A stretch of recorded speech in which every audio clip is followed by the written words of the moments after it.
Hey guys, it's Goosebumps Completionist, and today I'm bringing you a book review from the Goosebumps Graphix series. And it's book number 4, Slappy's Tales of Horror. Now this book features 3 stories that were previously released in the original 3 Goosebumps Graphix that were released probably back in 2006 or 7. This one came out many years later, and it features colored versions of 3 popular stories, one from each book. You have Shocker on Shock Street, you have The Werewolf of Fever Swamp, and you have Ghost Beach. And then the 4th story was an original to this graphic novel. You had to buy it, and it was Night of the Living Dummy 1. And I'm just going to say this now. I'm not a fan of the Night of the Living Dummy 1. Not a fan at all. Hate the art style. But everything else was pretty good, I'm going to say.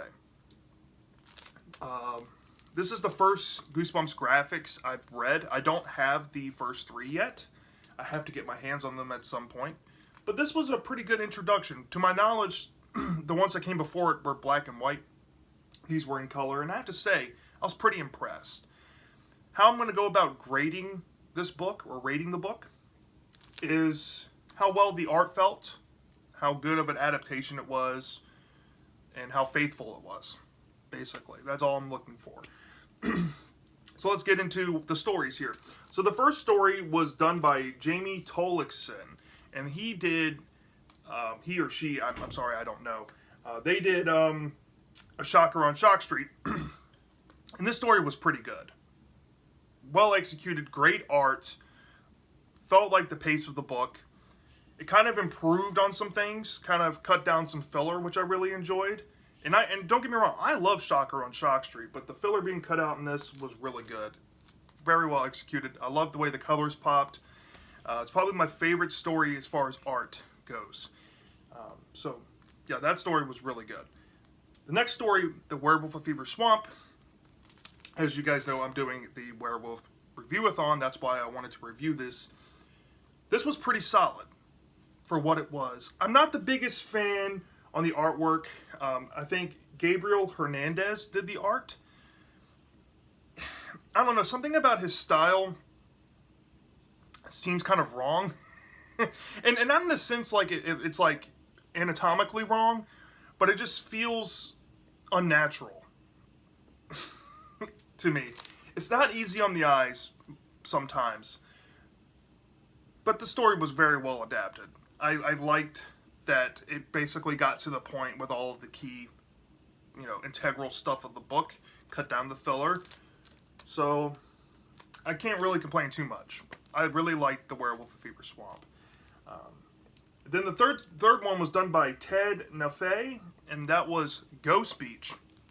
And this style kind of reminds me of a Japanese manga style, in a way, which I really enjoyed. I like the change up. The stuff they changed from the book, from what I remember. I have not read Ghost Beach in a while, but I have watched the episode recently. It's pretty much cutting out the filler, and it still has the same problems that the episode does. The story does have its problems inherently, but I really dug the art style. I think it was pretty faithful to the story. I can't really complain there all that much. But then we have the final the final story, Night of the Living Dummy 1. And this one was done by Dave Roman. I hate the art style in this story.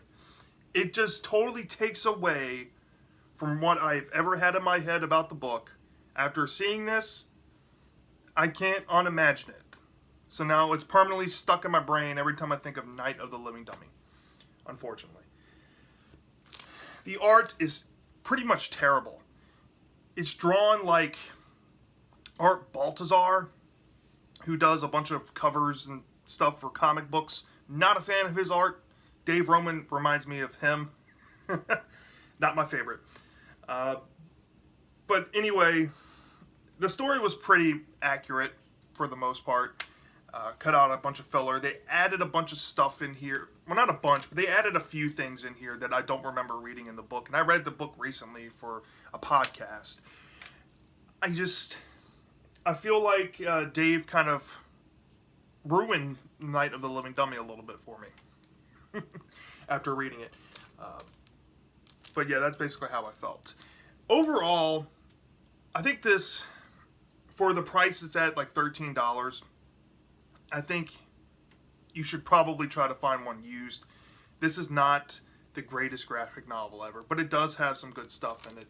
I would maybe go to like thrift books, buy it for like $5. Go to Goodwill, you might get lucky, find it for less than $1 or something. I would not pay the $13 price tag that Barnes & Noble and Books A Million have. I wouldn't. So let's get into the positives here. The positives definitely were Shocker on Shock Street. Everything about the story felt great. The art felt awesome. The best thing about this book. Werewolf of Fever Swamp, it cut out a lot of the filler of the book, kind of put it on tune with the episode and how the filler was cut out. But I still think that the art is kind of hit or miss in some panels.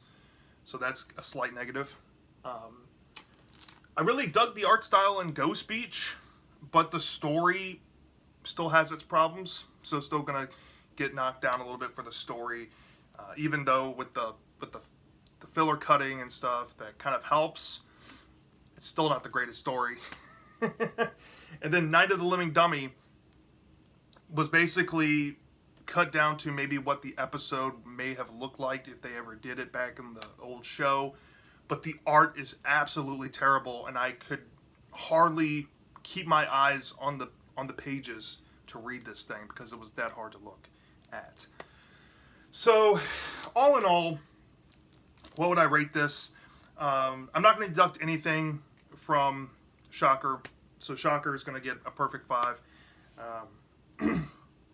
Werewolf Fever Swamp, for the adaptation, I think I'm going to deduct 0.5 for the art style, but everything else seemed fine. So Werewolf Fever Swamp gets a 4.5 out of 5. Pretty solid. Ghost Beach, not the greatest story, but pretty good art. So I deducted a full point because I just can't get into the story that well. So I gave it a 4 out of 5. Solid. That's best I can do for that one. And then Night of the Living Dummy. This one really hurt. I had to deduct some hefty points off the art.